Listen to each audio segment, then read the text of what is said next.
Queridos e queridas irmãs do Grupo Espírita Culto Pedro, é uma renovada alegria nós podemos estar juntos aqui mais uma vez essa noite para trabalhar esse tema ainda há tempo, dentro aí da temática do assunto proposto no mês de estudos da casa, no mês de estudos do grupo. Eu queria convidar os companheiros para a gente poder juntos, deixa eu só ver se está funcionando direitinho aqui, está tudo certinho na transmissão, a gente refletir sobre esse tema ainda há tempo. Para poder começar, então, eu queria levantar um questionamento. O que seria tempo? Como é que nós podemos definir tempo? Como é que nós percebemos e como que nós sentimos tempo?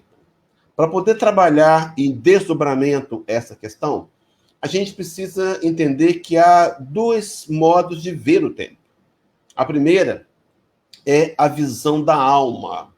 Segundo Allan Kardec, na introdução do Livro dos Espíritos, no item de número 6, Kardec vai dizer que a alma é um espírito encarnado, sendo o corpo apenas o seu envoltório. Então, uma primeira visão que teríamos de tempo é aquela em que o espírito vivencia uma experiência reencarnatória e ele está sendo impactado e influenciado pelos reflexos da matéria. E como é que esse espírito, como é que essa alma enxerga o tempo? Normalmente ela pensa em segundos, ela pensa em minutos. A alma pensa em tempo como sendo horas, dias, semanas, meses, anos, décadas, milênios, séculos e por aí vai. Talvez, meus irmãos, a ideia seja de quantificar o tempo. Então, como espíritos imortais, encarnados, na maioria das vezes, olhamos para o tempo e fazemos uma ideia de quantificar o tempo. No entanto, uma outra maneira, uma outra proposta de vermos o tempo seria trabalhar a visão do espírito. E é interessante também a gente recorrer ao Livro dos Espíritos, na mesma introdução, no mesmo item de número 6, onde Kardec vai chamar o espírito desencarnado de espírito errante. É aquele espírito que está na erraticidade. A erraticidade é o período entre duas encarnações, portanto, meus irmãos, o espírito sem o envoltório físico e ainda mais, livre da influência da matéria. Então, o espírito livre dos reflexos da matéria, ele costuma ver o tempo de uma outra maneira. Ele vê o tempo como sendo oportunidade, ele vê o tempo como sendo aproveitamento, ele linka a ideia do tempo, seu uso útil, ele pensa ainda no tempo como sendo progresso e dentre outras características nessa mesma linha. Então, como espíritos que somos encarnados e desencarnados, fazemos uma diferença do nosso conceito de tempo. Encarnados, desencarnados, pensamos em tempo como sendo qualificar. Então, encarnados, quantificamos. Desencarnados, livre da influência da matéria, qualificamos. Pois bem, há uma questão do Livro dos Espíritos, a 918, onde Allan Kardec vai introduzir o conceito de verdadeiro homem de bem. E essa pergunta que Kardec faz, ela serve para cada um de nós como uma espécie de ferramenta de medição do nosso grau de comprometimento com a doutrina espírita, com a nossa própria evolução, e o nosso grau de comprometimento com as verdades do Evangelho de Jesus. Talvez pudéssemos aqui analisar se estamos, de fato, caminhando na escalada evolutiva, escolhendo das melhores maneiras. Mas Kardec perguntaria, sim, espiritualidade. Por que indícios se pode reconhecer em um homem o seu progresso real que lhe elevará o espírito na hierarquia espírita? Se nós, espíritas, não conhecêssemos essa questão, se não tivéssemos já algumas outras vezes debulhado a resposta, nós poderíamos criar uma série de imaginações. Que indício se pode reconhecer a evolução de um espírito? Então, a gente imagina que os espíritos superiores dariam uma lista de características. Na verdade, eles, utilizando do que nós chamamos de poder de síntese, apresentam apenas 2 pontos principais. Pontos esses, indícios esses, que podem, meus irmãos, agora, nesse momento, me servir como ferramenta de avaliação para que eu possa me autoavaliar no sentido de estar caminhando na direção do progresso moral intensificado, quando eu tomo as rédeas, quando eu voluntariamente escolho o trabalho da reforma moral oferecido, proposto pelo Espiritismo. Mas os espíritos respondem assim a Allan Kardec. O primeiro indício: o espírito prova a sua elevação quando todos os atos da sua vida corporal representam a prática da lei de Deus. Só um instante, companheiros, só um minutinho, só rapidinho aqui para fazer uma manobra aqui, que eu acabei me esquecendo de fazer lá no início. Mas, pois bem, então ele prova a sua elevação quando todos os atos da sua vida corporal representam a prática da lei de Deus. Primeira ferramenta, então. Quando eu consigo, é claro que aqui já estaríamos num nível bem mais evolutivo, bem mais evoluído, mas será, meus irmãos e minhas irmãs, que nós temos tentado, de alguma maneira, compreender melhor a lei de Deus para aplicá-la na nossa vida? Então, quanto mais eu compreendo a lei de Deus, isso vai passar pela pesquisa, pelo estudo, pela dedicação, por reservar momentos para estar em lives ou acessando a literatura. Será que nós temos feito isso para compreender melhor a lei de Deus? E mais ainda, será que temos tentado trazê-la para a nossa vida, para a nossa realidade, para a família, para o trânsito, para os negócios, para o nosso dia a dia? Então, o primeiro índice para a gente poder avaliar a nossa evolução moral é se estamos buscando compreender a lei de Deus e se estamos nos desafiando a aplicá-la à nossa vida. Mas há um outro indício também, que é o segundo, quando os Espíritos dizem a Kardec que quando então esse homem antecipadamente compreende a vida espiritual. Então ele vive a vida da matéria, ele está encarnado, mas ele tem plena convicção que é um espírito imortal de passagem pelo mundo físico. Então ele faz suas escolhas e suas decisões pautados na realidade de que é um espírito imortal em trânsito pelo mundo. Imaginem, meus irmãos, que esse espírito, então, que vivencia, que antecipa a realidade espiritual, ele tem a tendência, ao invés de quantificar o tempo, ele tem a tendência a qualificar o tempo. Então, o nosso desafio maior, meus irmãos, é passar pela encarnação, é viver os dias encarnados, mas pensando como espíritos imortais. Então, a pergunta para dar seguimento à palestra: como nós podemos fazer para qualificar o tempo? Vamos apresentar aqui 2 ferramentas. A primeira delas é tomar consciência da importância do tempo, e a segunda ferramenta paralela a esta é aprender a aproveitar melhor o tempo. Vamos trabalhar cada uma das 2 ferramentas com bastante bases doutrinárias. Vamos buscar algumas referências, principalmente de André Luiz e Joana de Ângeles, em literaturas paralelas, para nos fazer ir aos poucos compreendendo quanto o tempo é importante, e mais que isso, no segundo momento, como podemos fazer em 4 ferramentas, desdobrando dessa segunda, para aproveitar melhor o nosso tempo. Pois bem, comecemos por trabalhar a primeira: tomar consciência da importância do tempo. Meus irmãos, todos nós sentimos o tempo passar.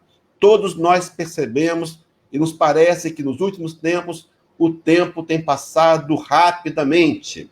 Essa imagem de fundos, que vocês vão poder acompanhar, traz uma analogia, como se nós estivéssemos perdendo o domínio sobre o tempo, como aí o tempo representado por um relógio estivesse escorrendo pelas nossas mãos, como se ele fugisse de nossas mãos. E aí isso vai provocando na gente uma sensação de tempo perdido.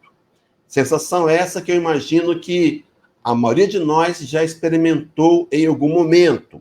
Mas eu quero, ao longo da palestra, mostrar para os companheiros que não existe tempo perdido. Não.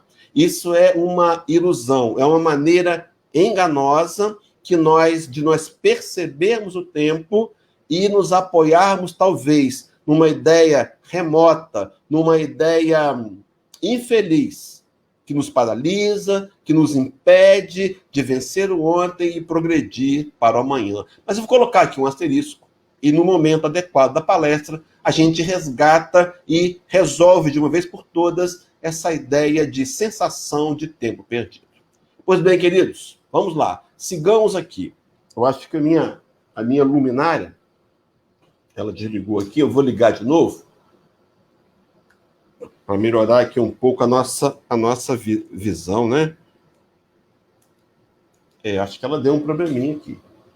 Mas enfim, isso não é importante. Os que estão me vendo aí bem? Certeza, né? Bom, sigamos então. Sigamos aí com o nosso trabalho. Opa, voltou a funcionar. Pequeno mau contato. Mas vamos lá. Então, para começar a pensar em consciência da importância do tempo, eu trouxe a questão 799 do Livro dos Espíritos, onde Kardec vai perguntar à espiritualidade da seguinte maneira: de que maneira pode o Espiritismo contribuir para o progresso? Os companheiros que me acompanham em outras lives aí vão se lembrar que eu tenho uma proposta aonde, nesses momentos, eu sugiro que a gente transforme as palavras, as perguntas do Livro dos Espíritos em questões pessoais. Isso é muito importante porque eu trago realidade espiritual para mim. Até porque, meus irmãos, não viemos aqui para olhar para o outro, nós viemos aqui para olhar nós mesmos, para entender um pouco mais de nós mesmos. Então a pergunta poderia ser: de que maneira pode o Espiritismo contribuir para o meu progresso? E os Espíritos respondem a Kardec da seguinte forma: destruindo o materialismo, que é uma das chagas da sociedade.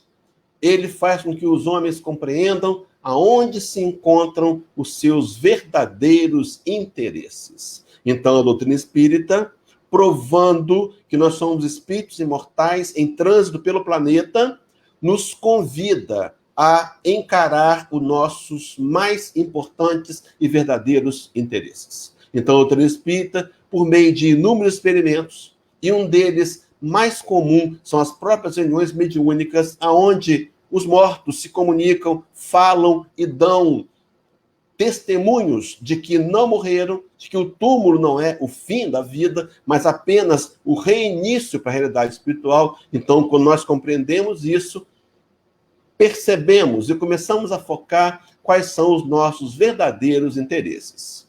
Mas a resposta dos benfeitores espirituais a Kardec prossegue dizendo assim: deixando a vida futura destabelada pela dúvida, o homem perceberá melhor que, por meio do presente, lhe é dado preparar o seu futuro.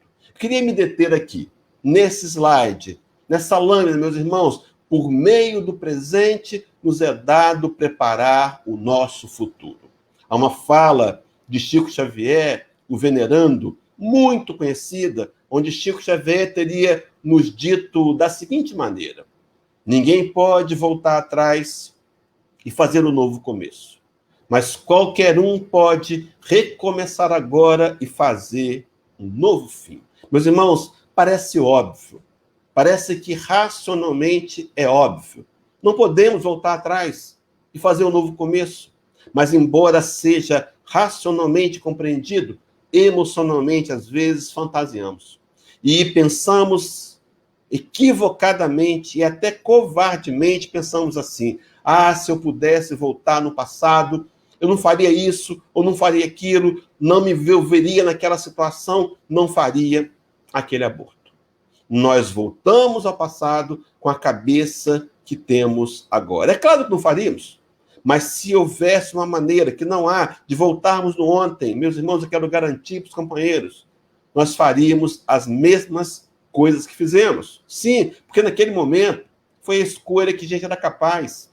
que levava em conta a minha moralidade, o meu nível de conhecimento espiritual, o meu lado intelectual. Então nós não podemos nos condenar pelos erros do ontem.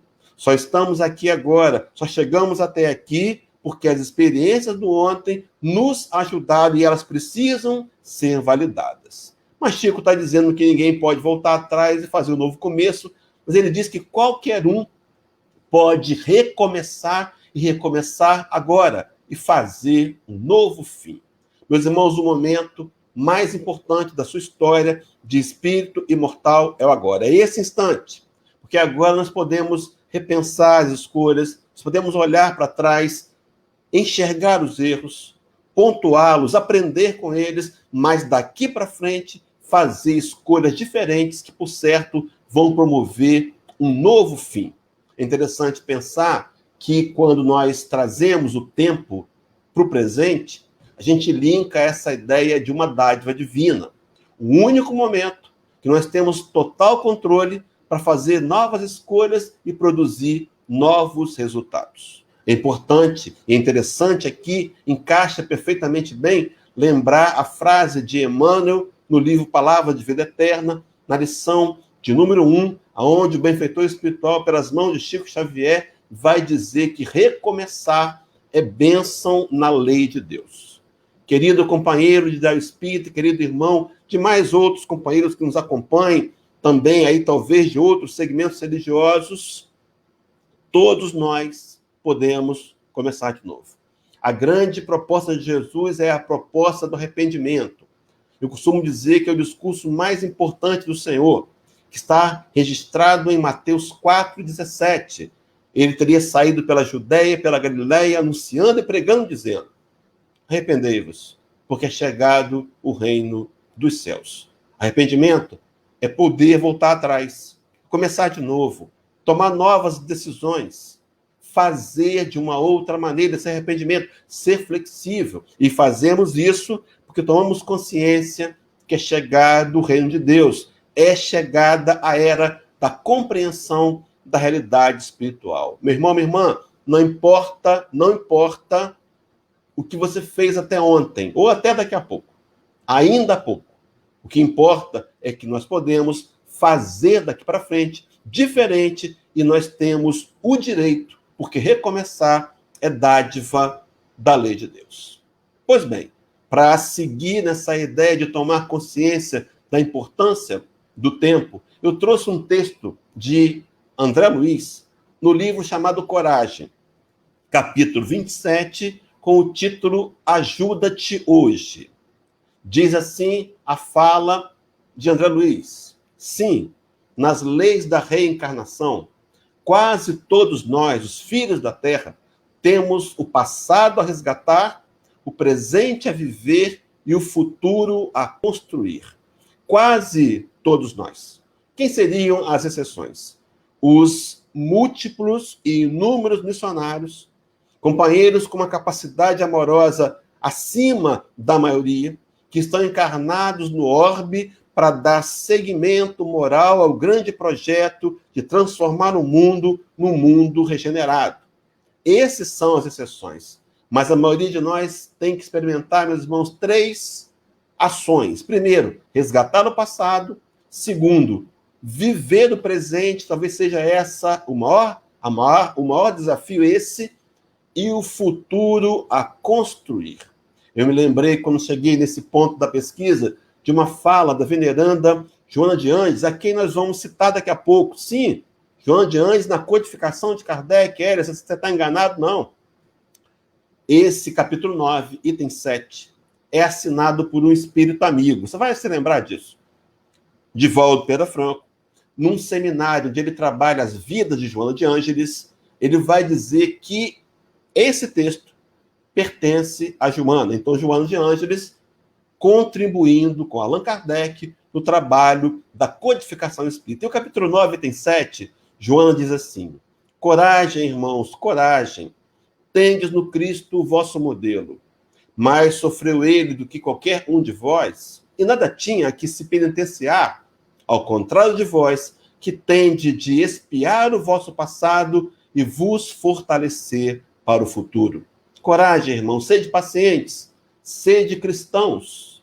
Essa palavra resume tudo. André Luiz nos convidando a olhar, a tentar resgatar o ontem, viver o presente e construir um novo futuro. Mas o texto do capítulo em questão completa dizendo assim: lembremos-nos assim de que nas concessões da providência divina, o nosso mais precioso lugar de trabalho chama-se aqui e o nosso tempo, melhor tempo, chama-se agora.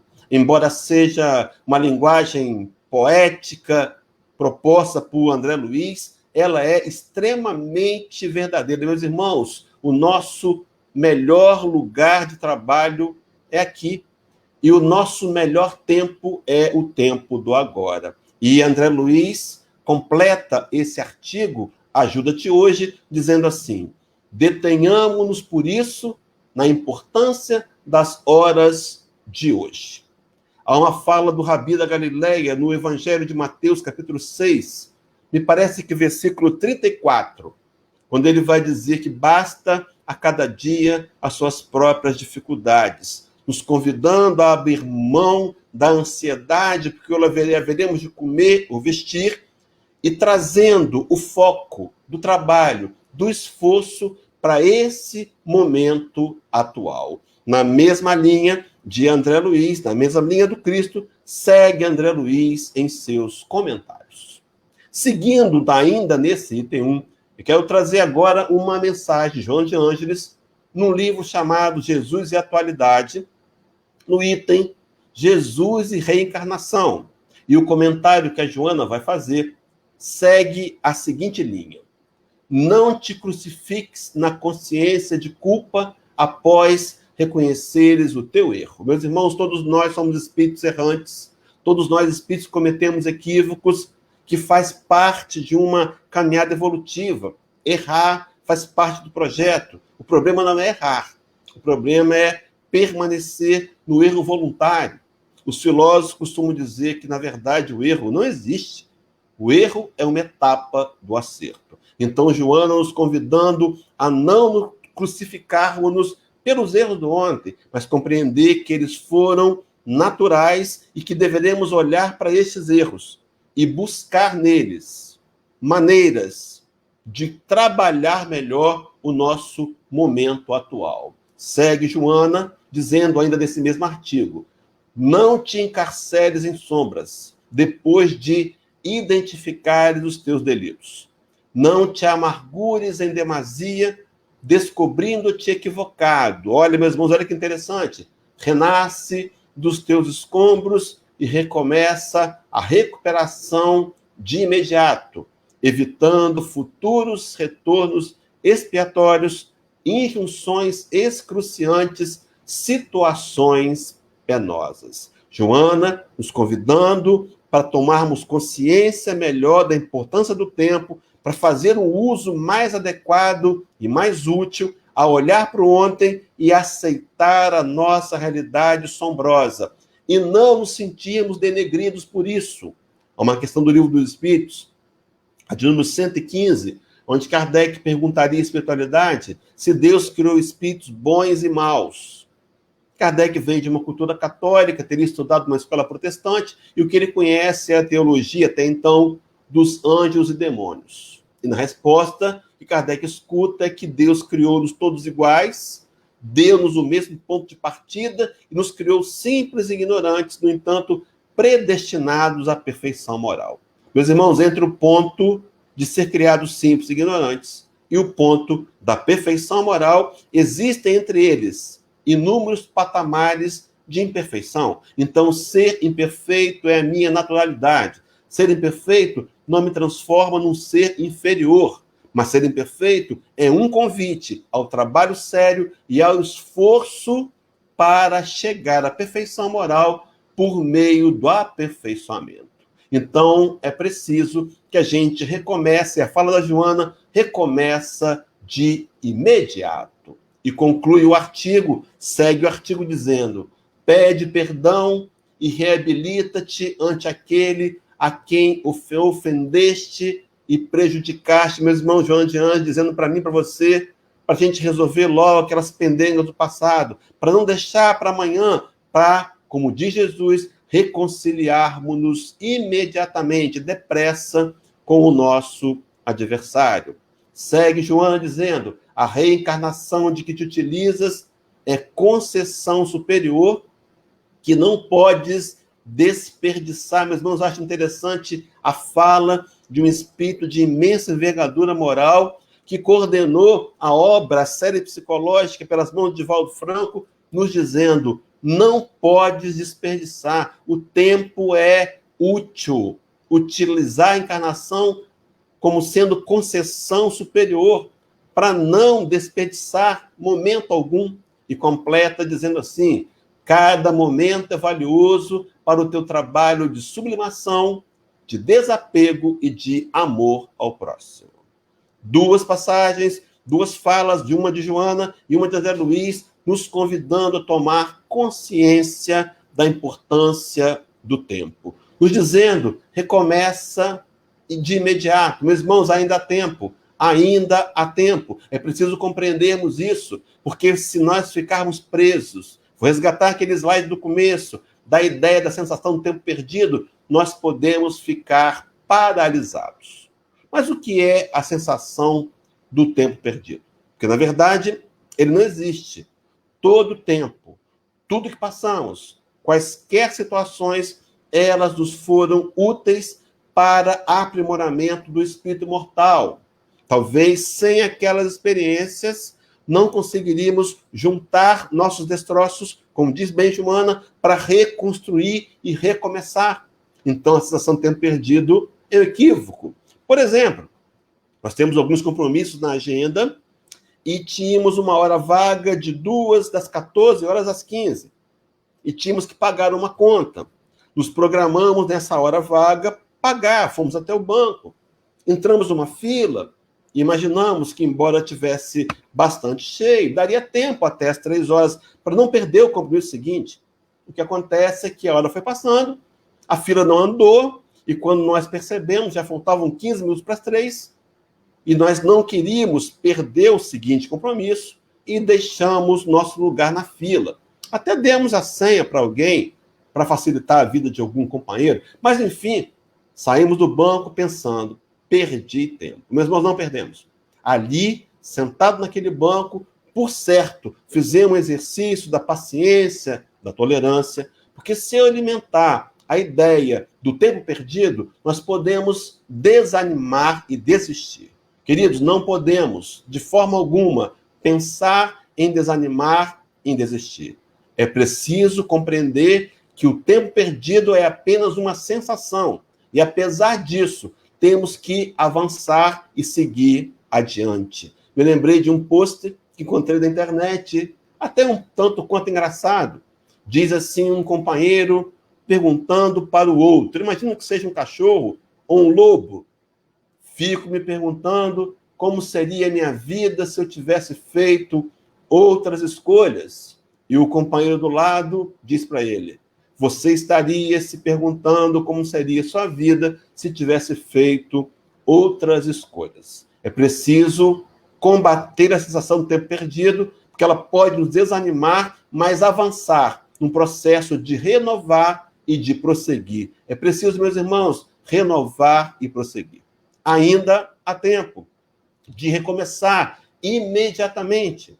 Chico Xavier tem 2 frases que vão engrossar o caldo desse conhecimento. A primeira deles, Chico vai dizer que Deus nos concede a cada dia uma página nova, uma página de vida nova no livro do tempo.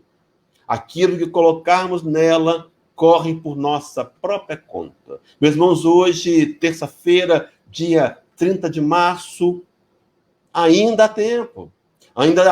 Temos algumas horas para encerrar o nosso dia. Os que são bons de conta aí, 8h30, 20h30, nós temos ainda 2 horas, temos 3 horas. Sim, 3 horas e meia para encerrar o dia. O que podemos fazer em 3 horas e meia? Quem sabe aproveitar essas 3 horas para fazer uma leitura. Para quem sabe, falei 3 porque a outra meia hora vai ser acompanhando a palestra até o final. Quem sabe a gente pode pegar o telefone e ajudar alguém. Mas, enfim, meus irmãos, a verdade é que o tempo em nossas mãos, um dia nós daremos conta dele. A segunda frase de Chico Xavier diz assim: não acredite em derrotas. Lembre-se de que, pela bênção de Deus, você está agora em seu melhor tempo, o tempo de hoje, no qual você pode sorrir e recomeçar. Meus irmãos, o nosso desafio maior de sorrir e de recomeçar, o desafio, meus irmãos, de renovar e prosseguir, independente do que tenhamos vivido e colhido até agora. Nós podemos reiniciar a história, reescrevê-la, tomando ações novas e mais acertadas. Então fica aí, nesse primeiro momento, a ideia de tomar consciência da importância do tempo para poder lançar mão de ferramentas para utilizar melhor. E a pergunta é, meus irmãos, como podemos fazer para renovar e para prosseguir? E aí vem a segunda parte da metodologia aqui apresentada. Precisamos aprender a aproveitar melhor o tempo. E eu trouxe um texto atribuído a André Luiz no livro Conduta Espírita, na lição de número 38, que tem como título Perante o Tempo. Meus irmãos, observem, orientações espíritas seguras de uma literatura aprovada pela Federação Espírita do Brasil, uma literatura sem nenhum tipo de enxertos, nos ajudando, primeiro momento, a compreender o quanto aproveitar o tempo é importante. E no segundo momento, André Luiz apresentar-nos 4 ferramentas. 4 ferramentas para a gente poder trabalhar e usar melhor o nosso tempo.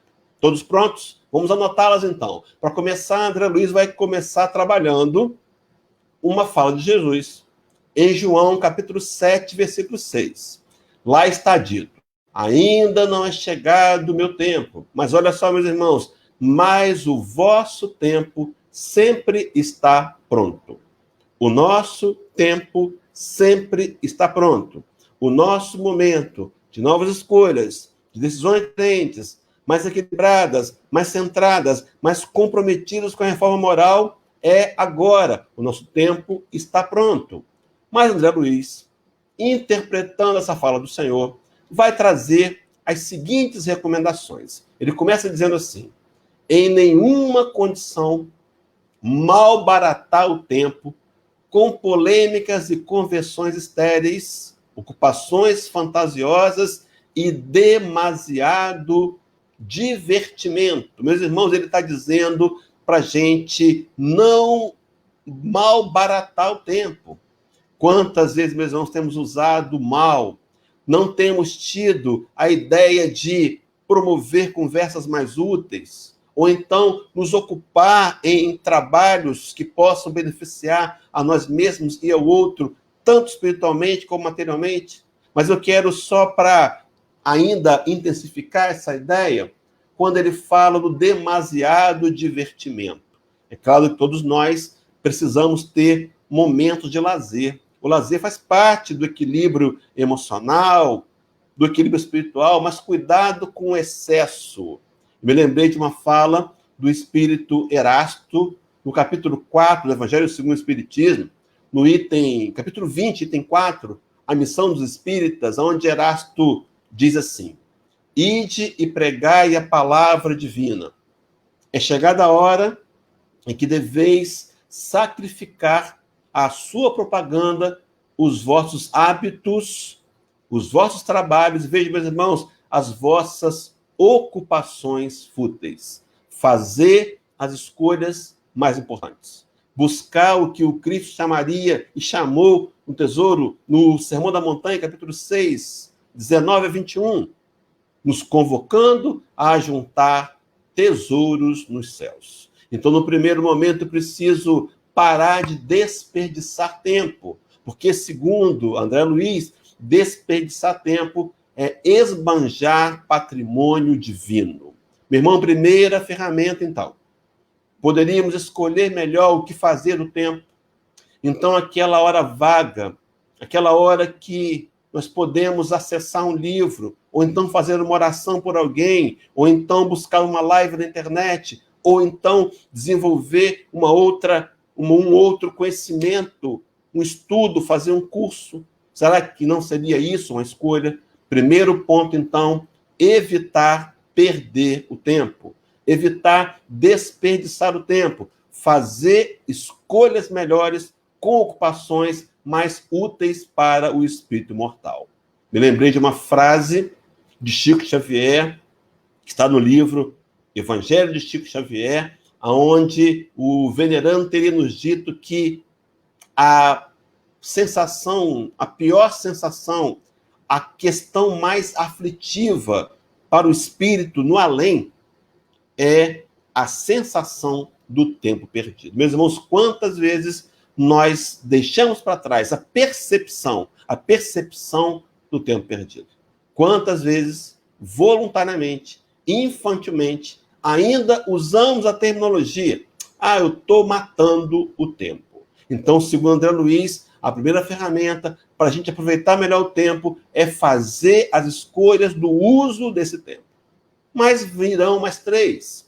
Diz ainda na segunda ferramenta: autodisciplinar-se em todos os cometimentos a que se proponha, revestindo-se do necessário discernimento. Meus irmãos, disciplina é a segunda ferramenta. Sim, eu posso ter metas de usar melhor o meu tempo, fazendo, por exemplo, uma leitura. Mas leitura de quê? Será que eu já escolhi o livro? Será que eu já determinei para mim um prazo de leitura do livro? Então eu tenho acesso ao livro, ele está no meu computador, no meu telefone, ele está na minha bolsa, então eu estou lá no banco, aguardando a minha vez, lanço mão do livro e dentro do meu objetivo autodisciplinado, eu avanço nesse aproveitamento melhor. Diz André Luiz, fazer muito nem sempre traduz fazer bem.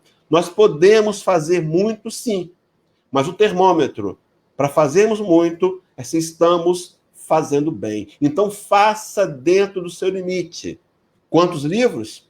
Faça uma meta possível de leitura anual e se dedique e tenha disciplina. Então, o primeiro ponto é a gente evitar perder tempo, melhorar, escolher melhores atividades. No segundo momento, a gente vai exercer a disciplina para colocar em prática esses projetos, essas autodeterminações. A terceira ferramenta, diz André Luiz, fugir de chorar o passado, esforçar-se por reparar toda a ação menos correta. Meus irmãos, ficamos olhando para o ontem, nos lamentando, nos lastimando, e isso sim é perder tempo. Porque não podemos voltar atrás e mudar o passado, mas podemos sim deixar o passado no seu lugar. Dia desse eu ouvi alguém falando, alguém comentando, de uma frase de caminhão que perguntava: por que será que o para-brisa do carro é maior do que o espelho retrovisor? Porque nós temos muito mais pela frente para enxergar do que ficar olhando para trás.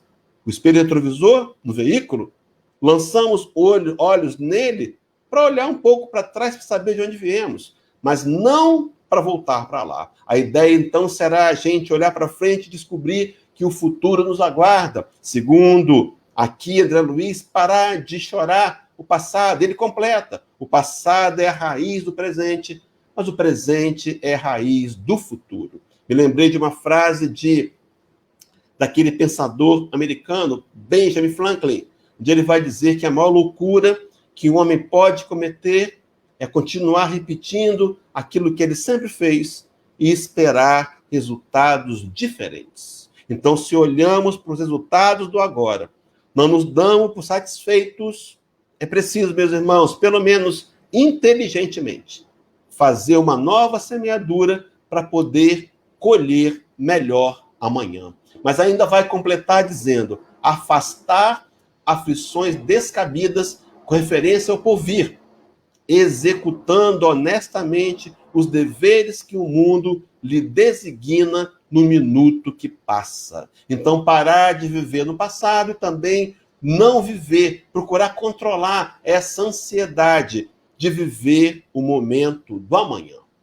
Primeira ferramenta, evitar perder tempo, programar-se melhor. Segunda ferramenta, ter disciplina. Terceira, agora, evitar viver no ontem e também evitar viver no amanhã. E diz, para completar, André Luiz, o amanhã germinará das sementes do hoje. Então, hoje, o nosso melhor momento.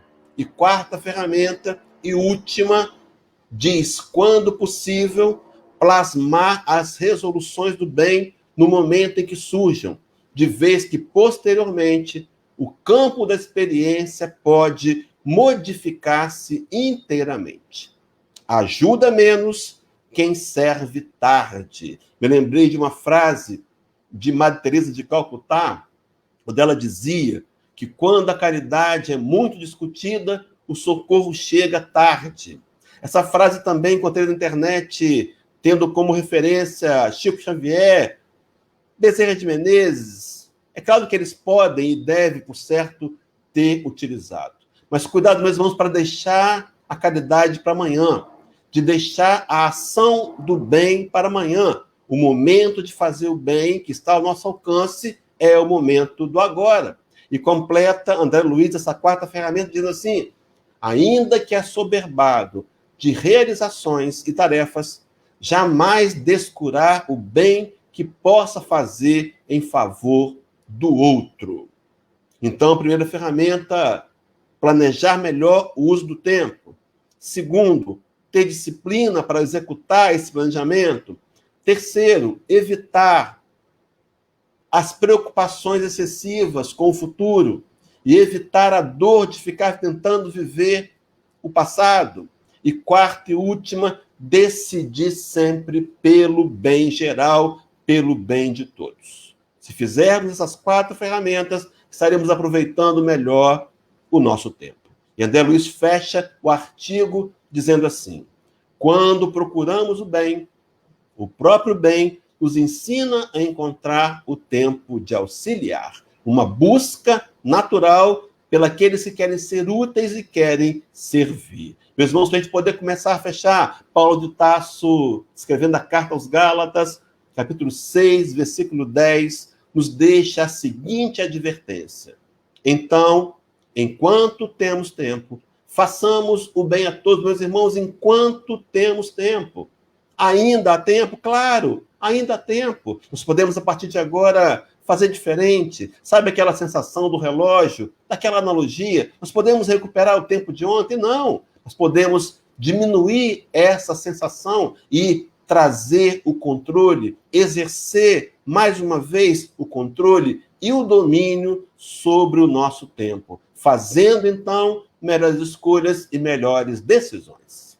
Há uma fala de Emmanuel, pelas mãos de Chico Xavier, na lição 78 do livro Fonte Viva, que tem como título Enxertia Divina.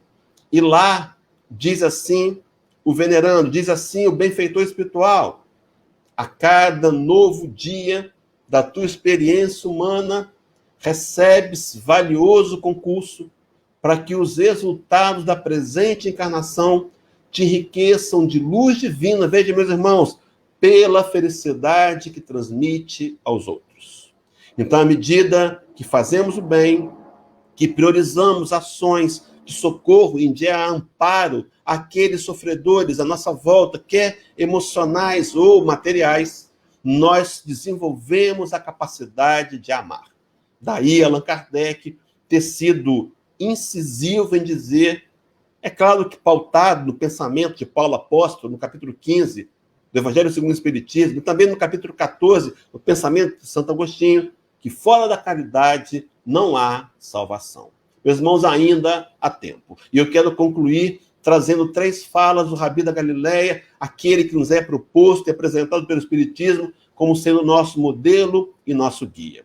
A primeira, João 13, 34, diz assim o Senhor, um novo mandamento vos dou, que vos ameis uns aos outros, como eu vos amei a vós, que vós também uns aos outros vos amei. Meus irmãos, um novo mandamento vos dou. Naqueles dias, no passado, o Rabi trouxe, nos ofereceu o novo mandamento, o mandamento da lei de amar ao próximo da forma que ele amava. Naqueles dias nós não entendemos. Naqueles dias nós o abandonamos, o rejeitamos. Diz João Evangelista, escrevendo o Evangelho, capítulo 1, versículo 11, dizendo assim: veio para o que era seu e os seus não receberam. Rejeitamos a Jesus. Mas ele dizia, e repete agora nessa noite, um novo mandamento vos dou. Meus irmãos, podemos rejeitar o presente, ou então acolhê-lo, ficar com ele, passar a fazê-lo como nosso próprio, fazer com que ele nos pertença. Talvez seja a hora de adotarmos com seriedade e recebermos o mandamento para começarmos com as ações do dia a dia, em tudo que fizermos, desenvolver um amor que um dia será semelhante ao de Jesus. O segundo texto, a segunda fala de Jesus, é Mateus, meus irmãos, João 9, versículo 4. Diz-nos assim Jesus de Nazaré: convém que eu faça as obras daquele que me enviou enquanto é dia. A noite vem quando ninguém pode trabalhar. Meus irmãos, convém. É um verbo intenso. É uma ordenança. É melhor para mim. Convém que eu faça as obras daquele que me enviou enquanto é dia. Meus irmãos, que analogia é essa? Enquanto estamos com saúde, enquanto temos possibilidades, enquanto temos recursos financeiros, enquanto temos o vigor pela busca do conhecimento. Mas a noite vem. A noite da limitação física, de uma doença, de uma mudança de condição financeira. Meus irmãos, aproveitar o momento, enquanto é dia, porque convém que façamos a obra daquele que nos enviou. Que obra é essa? É claro que está dizendo respeito à obra de expansão do reino de Deus, de levar a mensagem, como nessa live, para outros corações, mas também diz respeito à construção do reino de Deus dentro dos nossos próprios corações. Viemos aqui, meus irmãos, a essa live, para ouvir de novo isso. Viemos aqui esse planeta para ouvir de novo isso, que a nossa grande e maior responsabilidade é trabalhar a construção do sentimento do amor dentro de nós mesmos. E o terceiro e último texto, para terminarmos dentro do horário proposto pela casa, Mateus 28, versículo 20, a parte final. Eram os momentos que antecederiam o retorno do Cristo ao mundo maior. Era o último momento antes da sua ascensão, onde ele reapareceria, materializado pela última vez. E ele dá orientações aos discípulos. E uma delas, e a principal delas, é: ide por todo o mundo e pregai o evangelho a toda criatura. Emmanuel, mais tarde, no livro Estude Viva, na lição 40, que tem como título Socorro Oportuno, relendo o pensamento do Cristo, dizia assim: a maior caridade que podemos fazer pela doutrina espírita é a caridade da sua própria divulgação.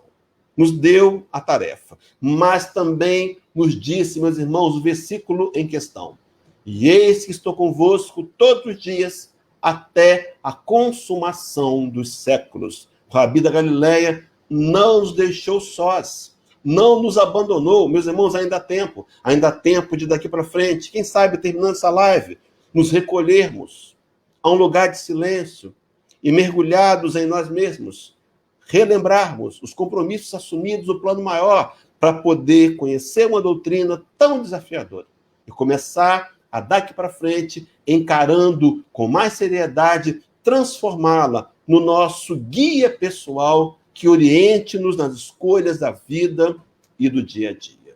O Rabi da Galileia irá conosco. Sim, sempre que nós o buscarmos, sempre que nós o quisermos, irá conosco. No entanto, nos aguardará amorosamente a decisão. É o capítulo 3 do livro de Apocalipse, versículo 20, aonde João Evangelista, exilado na ilha de Patmos, vai parafrasear Jesus e diz assim para terminarmos: Eis que estou à porta e bato. Se alguém ouvir a minha voz e abrir a porta, eu entrarei. Eu entrarei, cearei com ele e ele ceará comigo. Meus irmãos, a porta é o nosso coração. O momento de abrir talvez seja agora, escutando as batidas amorosas do Cristo, que não forçarão a porta, mas a aguardarão pacientemente até o momento de nós nos rendermos ao evangelho de amor para vencer o velho homem, cheio de sombras, de marcas do ontem, e começarmos uma reconstrução na direção da felicidade e da paz. Que possa, então, o amado Jesus abençoar você, minha irmã, meu irmão aí do Grupo Pedro, dizer que estamos com saudades, mas que em breve, se Deus quiser, nos reencontraremos pessoalmente, mas infelizmente ainda por agora é assim, virtual, mas que os companheiros se sintam acolhidos e abraçados por mim e como eu tenho me sentido acolhido e abraçados por todos. Deus possa nos abençoar. Eu devolvo então aí a palavra ao companheiro dirigente para que ele fale